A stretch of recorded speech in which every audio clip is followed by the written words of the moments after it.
होश में हमारे शब्दों को ध्यान से सुनना। जब इतना गलत हो जाता है तो अपना चेहरा अपने को पसंद नहीं आता और अपना जीवन अपने को पसंद नहीं आता और अपने अंदर से मन कहने लगता है नष्ट कर दो इस शरीर को। फिर वो जो आगे की लीलाएं होती है, अच्छा ऐसा हुआ, फांसी लगा ली, जहर खा लिया, ये कर लिया, वो कर लिया। यदि तुम परमार्थ के पथिक हो, ये तीन बातें नहीं है तो तुम्हारा पतन हो चुका है। हमारा मन भजन में ले, होटलों में खाओगे, भजन में मन लगेगा, अशुद्ध आहार करोगे, मनमानी व्यभिचार प्रवृत्तियों का दर्शन, संभाषण और क्रिया करोगे और तुम्हारा मन सच्चिदानंद प्रभु में लग जाएगा। तमाशा समझा है, तमाशा समझ लिया अध्यात्म में मन को लगाना।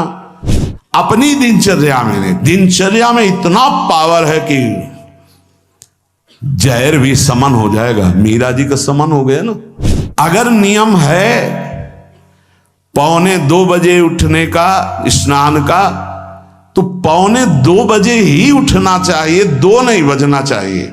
अपने पास सामर्थ्य होने पर नीचापमानम सुधा, वो नीच है, हम उस पर शासन कर सकते हैं, पर उसके द्वारा किए हुए अपमान को सह गए और अंदर से मनाया भगवान तुम्हें सुखी रखे, स्वस्थ रहो।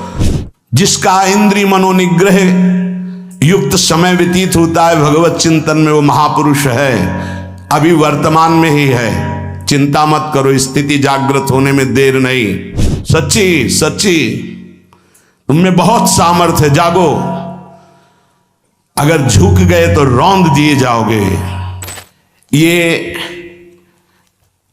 8 बातें भगवत भक्त अपने जीवन में जांच ले कि है कि नहीं है, अगर ना हो तो धारण कर ले। पहला है, संत महापुरुष आपके जीवन में है कि नहीं, ये जांच करनी है।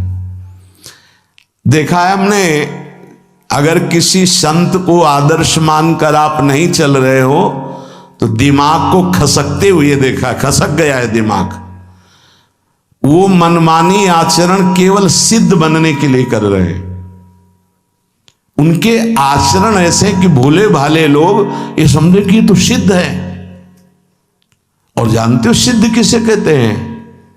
ब्रह्म भूता प्रसन्नात्मा न सोचति न कांक्षति समः सर्वेषु भूतेषु मद भक्तिम लभते पराम निर्माण मोहाजित संग दोषा अध्यात्म नित्या विनिवृत्त कामा द्वंद्व विमुक्ता सुख दुख संगई गच्छन्त मूढ़ा।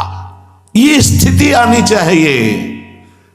पूरा कोरा जैसे नाटक मंच पर नाटक किया जाता है ना, पूरा दिखाई देता है, पूरा नाटक। क्यों? क्योंकि कोई डांटने वाला नहीं है, कोई आदर्श नहीं है महापुरुष जीवन में। जो मन में आवे सो बोलो, जो मन आवे सो नाटक करो, तो 100 200 500 लोग भोले भाले जिनको ककहरा नहीं आता परमार्थ का, वो कह देते मेरे भगवान, मेरे सिद्ध योगी, मेरे महापुरुष, मिटिया मेट कर देते हैं। बात तो तब समझ में आवे जब रसिक जन पास करे, गुरुजन पास कर दे। अपने मन से कुछ नहीं होता, जिसे महापुरुष पास कर दे वही होता है। संत महापुरुष कहे ठीक चल रहे हो, ठीक है, या वो मौन स्वीकृति दे दे, ठीक है। अपने मन से सिद्ध बनने पर सिद्ध थोड़ी कोई हो जाता है। जीवन में तुम्हारे संत हैं कि नहीं, बस इतनी बात देखो। अब एक भगत जी आए थे, अपने लोग तो सबका आदर ही करते हैं। उनका दिव्य रूप से हनुमान जी हमारे सामने प्रकट हुए थे। सच्ची बात कह रहे हैं, जिस समय दिव्य रूप हनुमान जी ने धारण किया तो हनुमान जी महाराज के ही भाई पवन पुत्र भीम कंपायमान थे।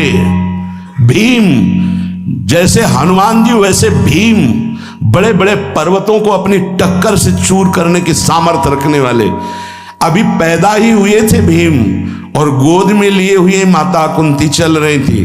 अचानक सिंह निकला, दहाड़ हुई तो गिर गए भीम। तो जो जिस चट्टान पे गिरे चकना चूर हो गई चट्टान, और उस आवाज से भयभीत होकर भाग पड़ा सिंह। अभी गोद में बच्चा थे वो भीम, जिस समय प्रार्थना की कि भैया मैं तुम्हारा वो दिव्य रूप देखना चाहता हूं, तो उनका काहे को तुम व्यर्थ में ऐसा तुम नहीं देख पाओगे। तो उनका हमारी लालसा है आपका छोटा भाई हो तो पट्टहास किया हनुमान जी का वो दिव्य रूप कि कंपायमान होकर कह रहे थे, हे वायुपुत्र, हे पवन पुत्र, तुम अपने रूप का स्मरण करो, मेरी सामर्थ्य नहीं। और वो व्यक्ति ऐसे कह रहा, मैं दिव्य हनुमान। हम कह रहे पाखंड मत करो, ठीक से चलो तो ये सब भगवत स्वरूप अनुभव में आ जाएंगे। ठीक से चलो, बड़ा विचित्र स्वरूप है। जब तक जीवन में कोई संत नहीं तो हम ये देख रहे हैं कि वो जीवन या तो पाखंड में सकेल जाएगा और या तो व्यर्थ के चिंतन में फंसा हुआ अपने को मान लेगा कि मैं सिद्ध हूं। आपका शब्द, आपकी दृष्टि, आपकी चेष्टा, तस्मात् शास्त्रम प्रमाणम ते, तब सिद्ध माना जाता है। बहुत सिद्धों के दर्शन हुए, गंगा किनारे सिद्धों का हमने कभी नहीं देखा ऐसा प्रमादी। सिद्ध प्रमादी नहीं होता। 95 वर्ष की आयु पूज्य स्वामी श्री ओंकारानंद सरस्वती जी महाराज 4 बजे एक अपने निजन से कहते, वो स्वेटर पहना दीजिए। बोले स्वामी जी अभी तो धूप है। नहीं, अंदर अभी जाएंगे, चिंतन में विक्षेप होगा, हमारे पास समय नहीं, डाल दो शरीर में।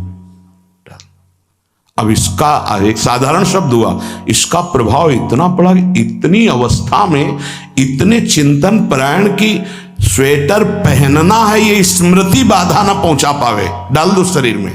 कितना सूक्ष्म। बड़े बड़े महापुरुषों को देखा है, अपने ब्रज के प्रेमी जनों को और ब्रह्मबोध संपन्न दोनों महापुरुषों को, किंचन मात्र कहीं भी कोई भी शास्त्र विपरीत शब्द नहीं, 1 सेकंड की चेष्टा नहीं पाई शास्त्र विरुद्ध। और यहां शास्त्र में है ही नहीं, हो वैसे सिद्ध हो रहे हैं।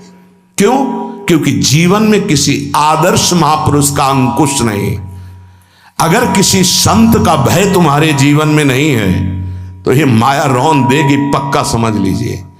कोई महापुरुष तुम्हारे ऊपर अंकुश लगाने वाला हो तो इसीलिए जो देहाभिमानी जी होते भाग पड़ते हैं, क्योंकि उनकी सिद्धावस्था में वो बाधा पहुंचाएंगे गुरुजन। असली सिद्ध बनो, नाटक नहीं, तो भाग पड़ते हैं। और जो गुरुजनों की शरण में रहता है वो परिपक्व भगवत प्राप्त महात्मा बन जाता है। इसलिए पूज्य बाबा कह रहे, पहला, किसी महापुरुष का अनुशासन है कि नहीं।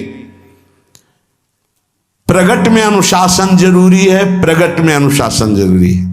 नारदानंद सरस्वती जी महाराज नैमिषारण्य के पीछे आए थे, कुछ परिक्रम उन्होंने बताया। अब वो पधार गए जो वहां के अधिकारी बनाए गए, विवेकानंद जी। नए वस्त्र धारण करके आ गए। सदवई में मना है, यदि ऊपर का नया वस्त्र हो तो नीचे का पुराना और मलिन होना चाहिए। अगर नीचे का तो फिर ऊपर का पुराना मलिन, मैच नया, क्रीच एकदम, ये सब साधुता के कुछ नियम होते हैं, साधुता की एक मर्यादा होती है। तो वो दोनों नए पहन करके आ गए, भूल हो गई उनसे, देखा शिष्य। और नैष्ठिक ब्रह्मचर्य में सफेद कपड़े पहनाए जाते, तो और वो खिले हुए ऐसे बांधे, ऐसे सब। उनकी दृष्टि गई, लाख लाख जहां बैठकर सत्संग सुनते हैं स्वामी श्री नारदानंद सरस्वती जी, बड़े ही महापुरुष थे, अपार भीड़। और सत्संग के बाद 1 घंटा सबको एकांत चिंतन करो। क्या वहां ब्रह्म ज्ञान का सत्संग होता था। प्रातःकालीन बेला पे जैसे अपने यहां सत्संग होता है, वहां थोड़ा विलंब होता था, 5:30 बजे। जो निज जनों का वो योग वासिष्ठ से कैसे तुम्हें बताएं, जो उस सभा में बस यही लगता कितनी जल्दी देह राख छूटे और अपने स्वरूप में महापुरुषों का वचन का प्रकाश होता है। एक सत्संग होता था सामूहिक सब लोगों को, एक होता था पर्सनल, जो दिव्य साधक हैं केवल वही बैठ सकते हैं, अन्य नहीं। ऐसे पूज्य बाबा के यहाँ भी एक होता था पर्सनल ज्ञान का और एक होता था सामूहिक प्रवचन। तो उस समय सामूहिक सत्संग चल रहा था, काफी सब समाज लाखों की थी। देखा दूर से, एक शिष्य से कहा गौशाला में जाओ, गोबर को गीला कर दो। उनसे कहा विवेकानंद गोबर की छवियां भर करके यहां खड़े हो सत्संग के पास। अब वहां नन नच हो नहीं सकता। और गीला गोबर तो जो 2 घंटा सत्संग हुआ पूरा टप टप ऐसे कपड़ों में पूरी हालत बिगड़ गई। क्या था ये? संत शासन। अब दोबारा वो गलती नहीं होगी, समझाने की जरूरत नहीं, अब समझ गए कि हमसे गलती क्या हुई। संत शासन नहीं है तो ये मन बहुत विचित्र है, बहुत विचित्र है। इसीलिए पहला जो भी परमार्थ का पति को, चाहे ज्ञान मार्ग का, योग मार्ग का, किसी योग मार्ग की लौकिक ऊंचाई पर पहुंचे हुए कि गुरुदेव आए और उन्होंने कहा कि किसी कारण से शिष्य बढ़ जाए और अपने गुरुदेव की अवहेलना करे तो उसकी गति क्या होगी? दुर्गति। दुर्गति, दुर्गति के सिवा उसके आगे कोई शब्द नहीं है। गुरु को पीड़ा है और शिष्य परम पद में पहुंच जाएगा? नहीं नहीं, ऐसा नहीं हो सकता। अनुशासन अत्यंत आवश्यक है। किसी भी वैभव या लोक व्यवहार या लोक मान्यता बढ़ जाने पर अपने गुरु का अपमान, गुरु की अवहेलना, तो उसकी दुर्गति पक्की। देखो, ये मन है, ये इंद्रियां हैं, ये अहम है, ये केवल गुरुदेव से ही वश में आता है, दूसरी जगह नहीं आता। क्यों? क्योंकि दूसरी जगह उत्तर देने का अवसर है। दूसरी जगह हम नहीं मानते तुम्हारी बात, लेकिन वहां ना उत्तर है और ना नहीं मानते, केवल वहां मिटना ही मिटना है। अगर ऐसा उपासक है तो निश्चित परम पद का अधिकार। केवल मिटना, कोई उपाय नहीं है। अहंकार के पोषण का कोई उपाय, केवल मिटाना है।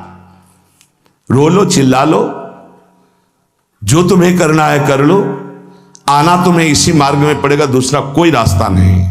बलिहारी घेर करके नष्ट कर देते हैं हमारे मन की मनमानी को, हमारे अहंकार को। इसलिए जीवन में प्रगट में जिनके जीवन में संत हैं और वो स्वीकार करते हैं उनका अनुशासन, उन्हीं का जीवन प्रकाशित होता है, पक्का समझ लेना। दूसरा, भागवतिक मार्ग में चलने वाले उपासक को सांसारिक पुरुषों की मित्रता करके उनकी संगोष्ठी में नहीं बैठना चाहिए। इस बात को बहुत अच्छे से समझ लो। सांसारिक पुरुषों की जो वृत्तियां होती हैं उनमें बड़ा आकर्षण होता है भोगों का, प्रपंच का। जो साधक भ्रमणशील हैं, अगर वो गृहस्थों के यहां जाकर उनकी सैयाओं पर सोते हैं तो उनकी दुर्दशा क्या होती है चित्त की, वो खुद अनुभव करके देख ले। आज तो शास्त्रीय पद्धति को समझा ही नहीं जा रहा। जब बड़े बड़े सुभट गंगा किनारे त्याग, वैराग्य, ज्ञान के मिले ना, तो आगे का रास्ता खुलता चला गया। सांसारिक पुरुषों के समुदाय में बैठना था। वो तुम्हें भगवान कहेंगे, ईश्वर कहेंगे, अवतार कहेंगे, उनको कुछ ज्ञान नहीं। आप मान बैठेंगे अपने को भगवान, अपने को ईश्वर, अपने को अवतार मानेंगे, तो आप जो अवतार है ना, ईश्वर है ना, भगवान है, उनसे विमुख हो जाएंगे। यहां जो भी अवतरित हुए हैं भगवत पार्षद, वो सदैव दैन्य ही रहे हैं। आप देख लीजिए, उच्च कोटि के महापुरुष चाहे जितनी ऊंचाई पर चढ़े हों, सदैव भगवान की ही स्थापना की है। भगवान के नाम की, रूप की, लीला की, धाम की, भगवत महिमा की स्थापना की है, अपनी नहीं, अपने पार्थिव शरीर की नहीं। ध्यान रखना, जितने महापुरुष प्रकट हुए भगवान की स्थापना की। अगर हम संसारिक पुरुषों का संग करेंगे तो कई तरह से हानि हो जाएगी। सत्संग हो रहा है, बस इतने जो चाहो बैठ जाओ। हमारा पर्सनल एकांतिक केवल गुरुदेव से संबंध है और उनके द्वारा बताई हुई उपासना में हमारा समय व्यतीत होना चाहिए। कोई हमारा मित्र नहीं होना चाहिए, अलग से संगोष्ठी नहीं होनी चाहिए विषयी पुरुष की, सांसारिक पुरुष की। तीसरा, किसी भी अपनी निंदा करने वाले के प्रति कभी भी बुरा व्यवहार बर्ताव नहीं करवाना चाहिए, क्योंकि भगवान प्रेरित करते हैं निंदा करा करके महान बनाने के लिए। ये शब्द याद कर लो। जब तुम्हारी निंदा होने लगे, प्रतिकूलता होने लगे, विपत्ति आने लगे, संकट सताने लगे, तो जान लेना कि तुम्हारी अध्यात्म की भूमिका उठने वाली है, पक्का। ये अध्यात्म की भूमिका उठना बहुत कठिन होता है। अध्यात्म का प्रवचन कर लेना बहुत सरल होता है, नहीं? हाँ, चमड़ी को चिकनी करके और अध्यात्म का प्रवचन करने में कोई कठिनता नहीं, लेकिन चमड़ी और दमड़ी का राग मिटा दे फिर अध्यात्म की तरफ चले, ये किसी फक्कड़ महात्मा का कृपा पात्र ही होगा जो फकीर होगा, जिसने विश्व की समस्त भोग वासनाओं को रौंद करके अपने स्वरूप में स्थित हो गया। ऐसे महात्मा के संग के बिना अध्यात्म का रंग नहीं चढ़ सकता, और देखने को मिल रहा है। जब तक हमें अध्यात्म का परिचय नहीं है तब तक कहीं भी हम राजी हो जाते हैं। अरे राजी होने को तो टाकीज के सामने देखो जाके, हजारों की भीड़ लगती, लाइन में खड़े होते हैं, पैसा देते हैं, और क्या देखने जाते हैं? झूठा तमाशा। उनको आप क्या कहोगे? ज्ञानी कहोगे? सत्संगी कहोगे?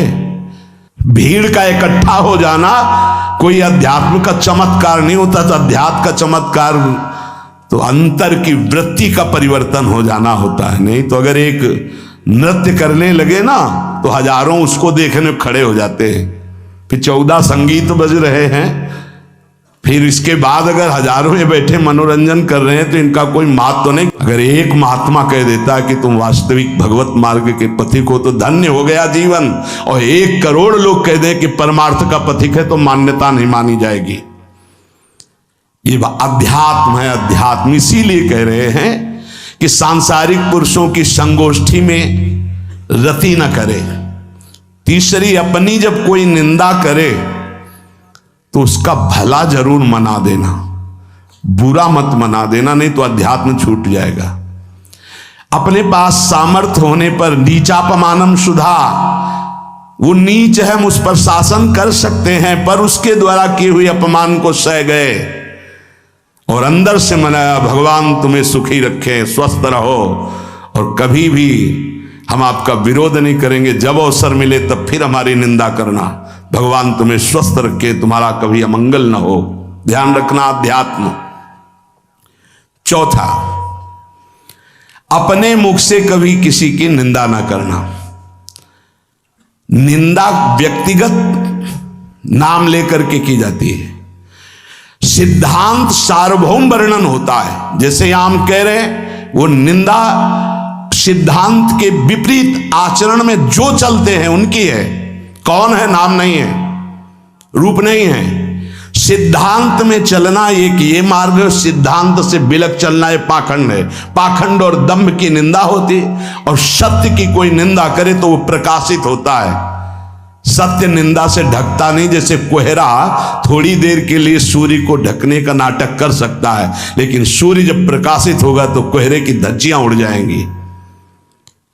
पांचवा, मान लेने की इच्छा का त्याग करके अपने समीप जो भी आवे, छोटा बड़ा, सबको प्यार और मान देना। ये 8 अच्छे उपासक में सब लक्षण पाए जाते हैं। दूसरों को मान देने का स्वभाव रखना, चाहे छोटा बच्चा ही क्यों न हो। ये नहीं कि धनी मानी बड़ा आकर के धन राशि दे रहा है तो उसका सम्मान हो रहा है, और छोटा प्रणाम कर रहा है उसकी तरफ देखा भी नहीं जा रहा। नहीं, बच्चे से लेकर कोई भी सबको एक ही प्यार की दृष्टि से देखना, भगवत भाव से देखना। अपने को मान रहित और दूसरों को मान देने का स्वभाव बना देना। छठवां, अपनी इंद्रियों को सदाचार परायण रखना। इंद्रियां ये सदैव व्यभिचार की तरफ भागती हैं।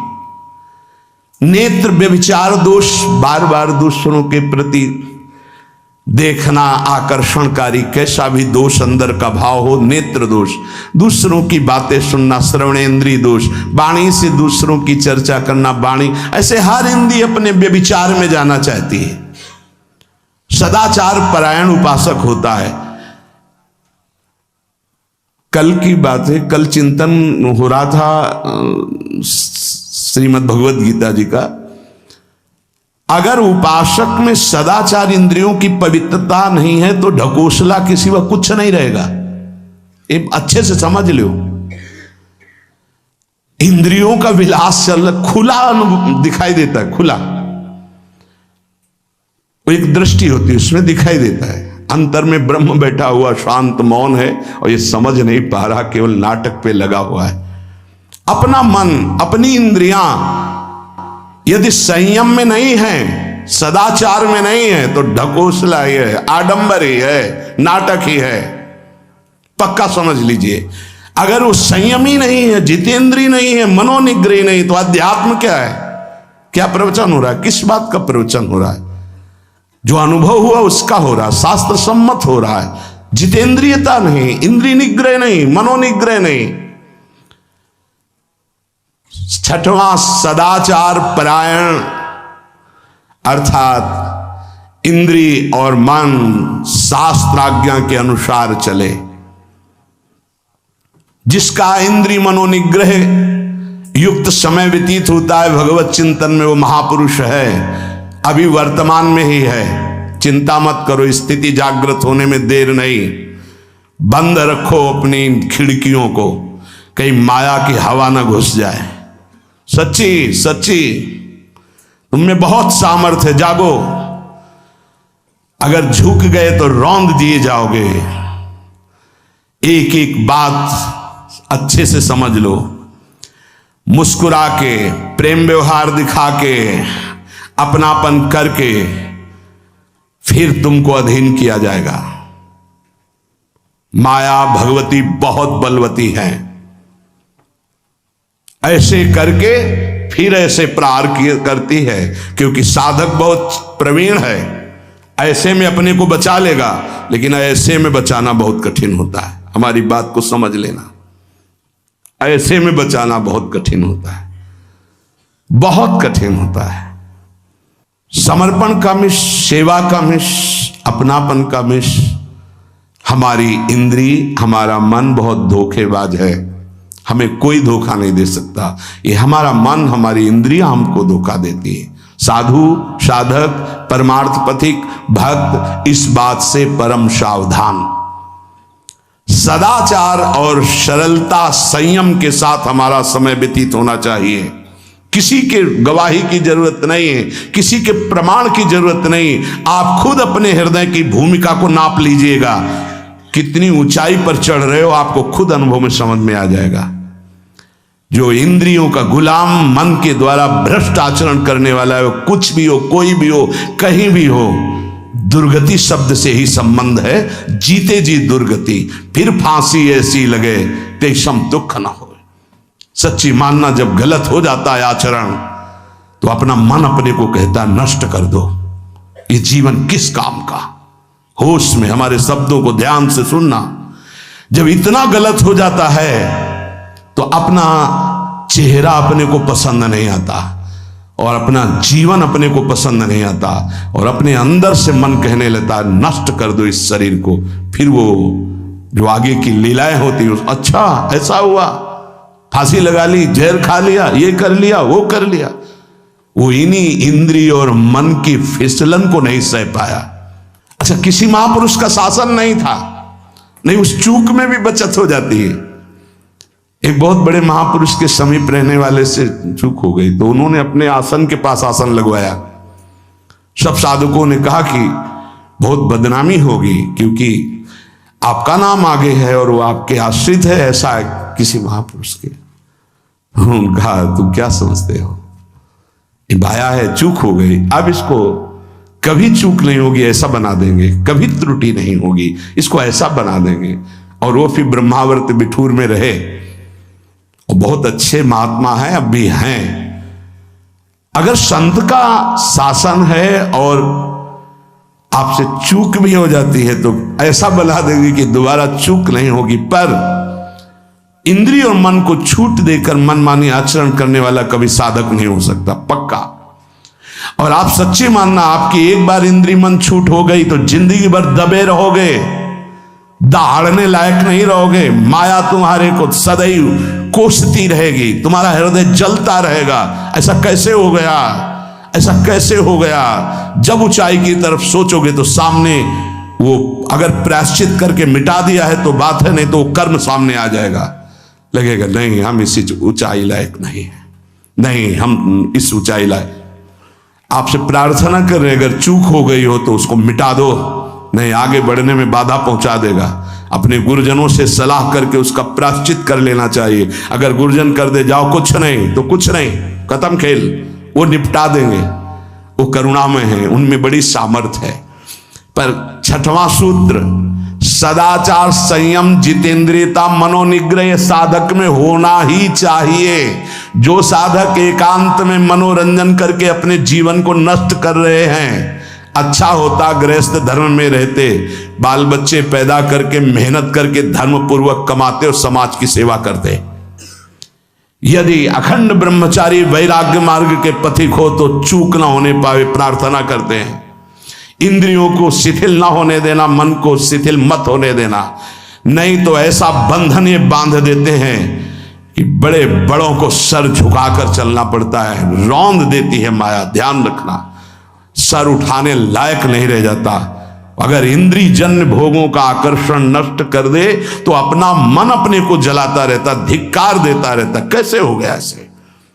तो कैसे हो गया? कीन हो इस कबहू अभिमाना, सुख हो वंचा कृपा निधाना।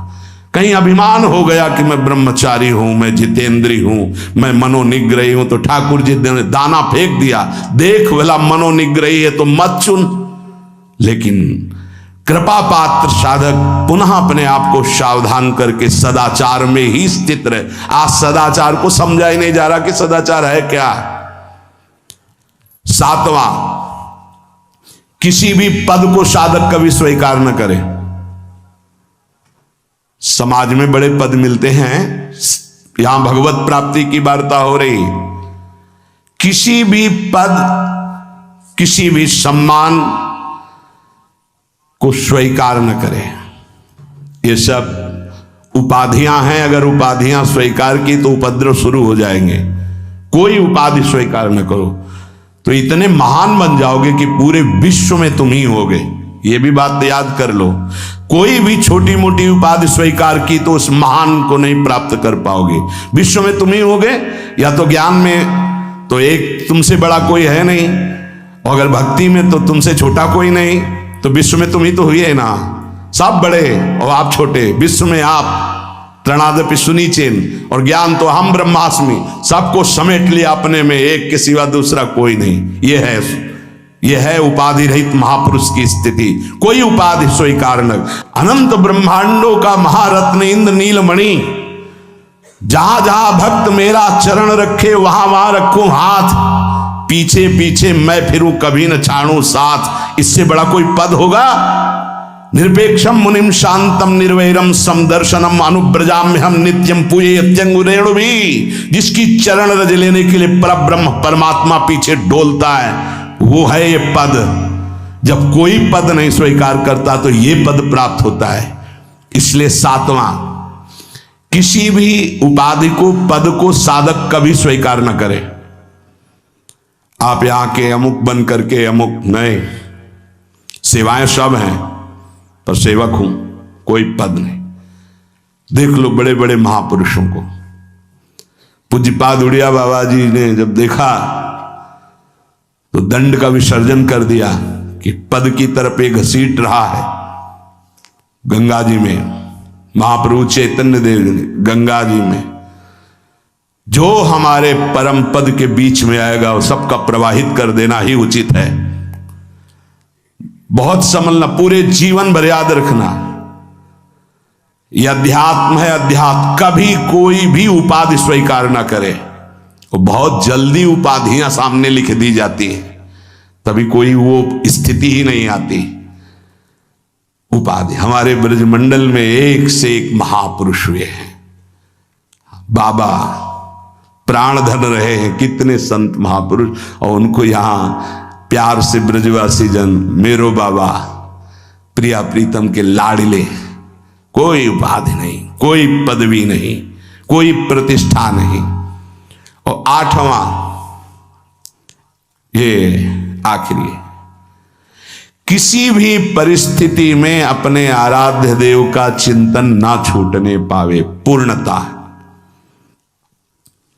ये तभी हो सकता है जिसके जीवन में ये तीन बातें हैं। आखिरी वाली बात, किसी भी परिस्थिति में अपने लक्ष्य का चिंतन न छूटने पावे। ये तीन बातें जिसके जीवन में है तो ये आखिरी बात पूर्ण होगी। आखिरी और पहली दो बहुत जोर की बात थी।